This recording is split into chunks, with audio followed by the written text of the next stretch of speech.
Hello, everyone. So the topic for the video today is maybe quite an unusual statement.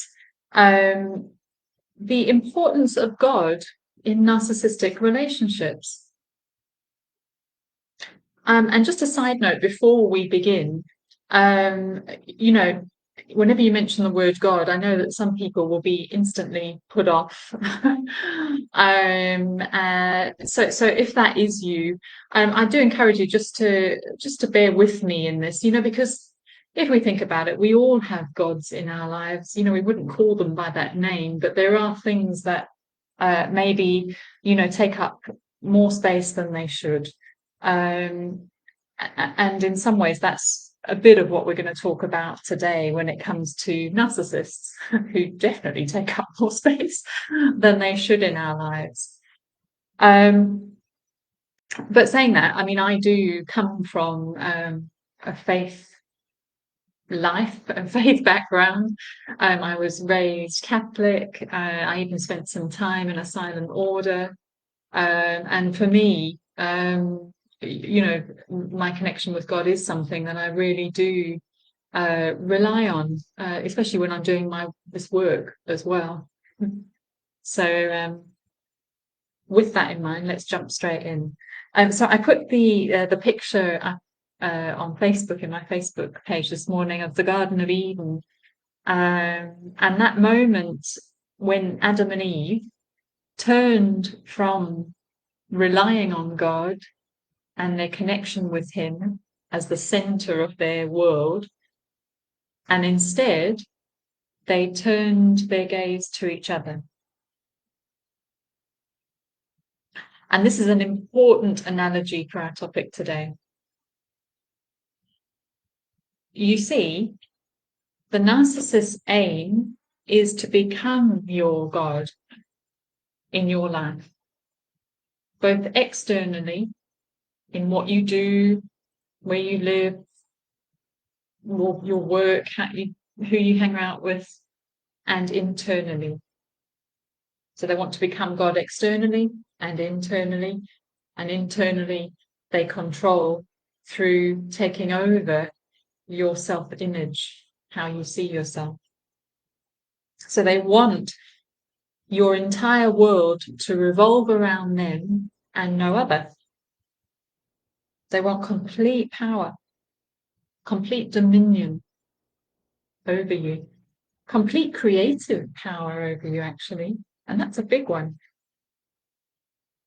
They want you to have them on a pedestal and to submit your life to their worship and glory. They demand that you give up your inner connection to yourself, to your intuition, in order to listen to them, in order that they become your source of intuition. In other words, their aim is to disconnect you from God so that you connect with them, because they can't have God in your life more powerful over you than them, because then they don't have the control they need. And how do they control? Well, it's the same as what happened in Eden. The first thing that happened when Adam and Eve disconnected from God was they looked at themselves and they saw themselves as shameful. And this is exactly the same process that the narcissist uses to control. You see, they begin to dictate to you who you are. They tell you how you should see yourself and what your self-image is through their eyes. And it's always one of shame. Just like in Eden, they looked at themselves and who they were, and for the first time ever, they felt ashamed about that.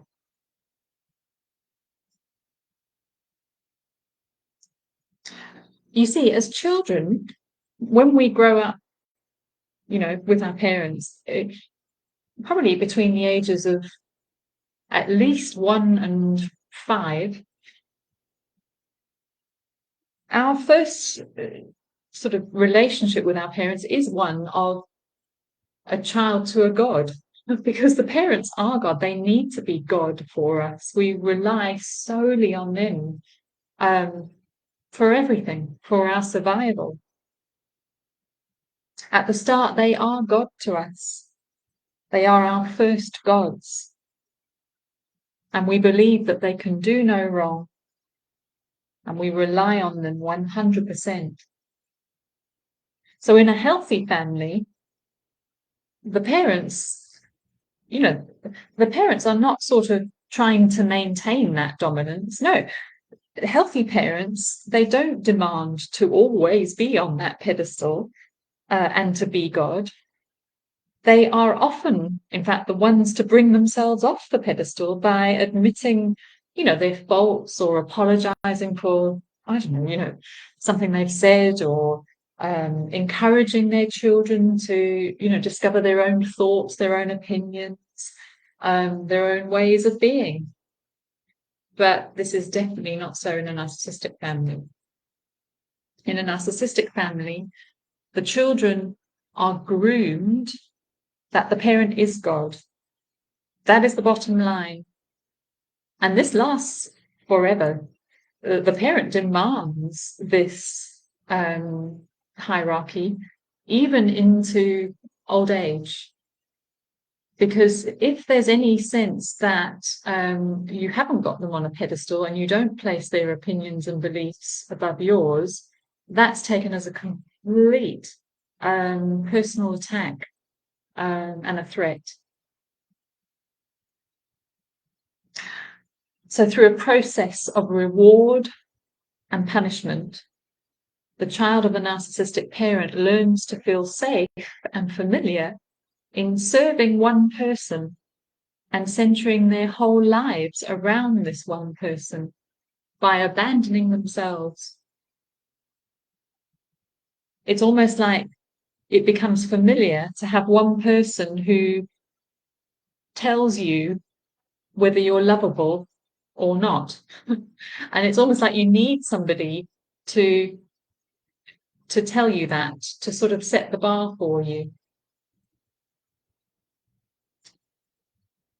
So these children of narcissistic parents devote their lives to the narcissistic parent from childhood, both consciously and subconsciously, because as you know, children are in a state of hypnosis between ages of, from the womb and age 7. So they're taking on board all that the parent is saying, and that voice, that internalized voice of God, then directs the rest of their life. And if it's a narcissistic parent, well, the message is going to be shame. So these children end up subconsciously with a desire deep within them to please their parents, their gods, or prove their lovability. And this lasts a lifetime and plays out in subsequent relationships. But also what is set in place here is the pattern of being in a relationship of subservience, of having one person be the center of your world and be your substitute God. And it can actually be scary not to have that in your life. And so you find you attract narcissistic types who demand that you make them the center of your world and you put them first. That's more the overt type. Or if it's the covert type, they'll demand you be their everything. They demand you rescue them and be their savior, that you meet all their needs and expectations. But of course, that's not your job. That's nobody's job. You'll always fail at that. The whole thing is topsy-turvy, in fact. And this is where God comes in. Or at least I think so. You see, on one hand, the narcissist wants to be God, and the abused or the codependent or the HSP is actually subconsciously looking to connect with God But in the wrong God, they're looking to connect with God in another person, as what happened in Eden, Garden of Eden, in that analogy. And so this is the part that the codependent and the highly sensitive person really needs to look at. They need to begin turning again to their own intuition and separating it from the takeover that has happened within them in their inner world. And this is what I do with clients, particularly. This is the whole focus, is getting you connected back to your intuition, your true self, apart from the takeover of the narcissist within you. So we need to begin turning actually to the real God, because when the Most High, as some refer to, even your intuition, is your source and your connection, and that is the most important thing for you, connection to another will always come second, or must always come second. Not easy, sometimes we can fall off for sure, but the key here is that no one can be everything to another. And I think that's sometimes where our society gets it wrong. Oh, I've found my soulmate who's just going to be, everything to me and make my whole world wonderful. Well, no, no one can be that. I would say that's only a job for the divine. Only a God could do that, whether you believe in God or not. And so to me, it kind of feels like God is sort of the silent desire in the background here, especially for the codependent. It's an addictive relationship, and we need to replace the addiction with connection. And some would say that connection to God is the real high. There's no high like the Most High, as I heard recently.